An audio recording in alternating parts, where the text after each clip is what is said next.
see a prospect for peaceful coexistence with the Palestinians, and can that tension between Israel and the Palestinians be resolved without something that's going to be mutually acceptable to both sides? Well, that's a very good question. I would say that a stepping stone towards coexistence is existence, right? You can't coexist if your very existence is at risk. What happened on October 7th has shaken Israelis, but also shaken the region in the sense that we are going to have to reassert our deterrence in the region, because as long as our enemies believe that there's a feasible path to destroy Israel, there's not going to be peace at all. And there are different theories about this, about why Hamas attacked Israel. And it wasn't just Hamas. There were multiple militant organizations, some of them allied with Iran, some of them not, who were involved in that attack. Why did that attack happen then? You mentioned earlier that they felt Israel was weak and this was a time to attack, but they did not expect to overwhelm Israel and take over the country. They wanted to hurt you really, really bad, and they did. And they provoked a war that has been utterly devastating for the people, for the Palestinians and people living in Gaza. Why did they do that, in your opinion? The best way to understand them is to listen to them.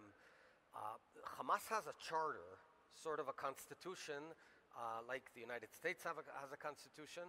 In the charter, it explicitly says that their goal is to kill the Jews. They actually talk about, there's a paragraph there, if a Jew hides behind a tree, the rock will come and say he's here.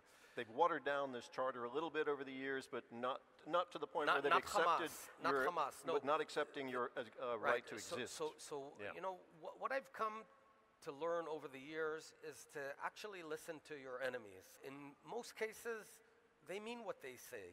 And that's why, you know, when you listen to Hamas, what it said it would do and what it tried to do, it wants to destroy the Jewish state. But what's the strategy there? Again, they knew this attack wouldn't result in destroying the Jewish state in itself. Did they think this would unleash a chain of events that would, say, provoke Israel? Some warned Israel against what it has ended up doing, going into Hamas and really devastating the place.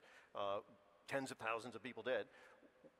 What is their strategy on that? How does this lead to the destruction of Israel, in your theory? Well, first of all, I'd point out that out of there's about 40,000 dead in Gaza, 20,000 of which are Hamas terrorists. Countries like the United States, Egypt, Qatar, who are trying to work damage toward that every... Very difficult to verify, but yeah. Anyway, continue. Well, I'm saying this because the flip side is to believe Hamas, which if they're willing to murder and rape, they're probably also willing to lie. So I just want to set the record straight. It's a very low collateral damage ratio in the history of urban warfare. It's really interesting. When I did ask you at the beginning about Palestinians, you immediately went to Iran. So let's pick that up now. Well, there's a reason, because as long as you have this massive octopus of terror that's fomenting terror, there's no chance of having local peace, because the Palestinians are being infiltrated by Iran with arms, with propaganda, with all these elements, so they have no chance to withstand the onslaught of Iranian effort, even the people, the Palestinians that theoretically would want peace. It's the big elephant in the room.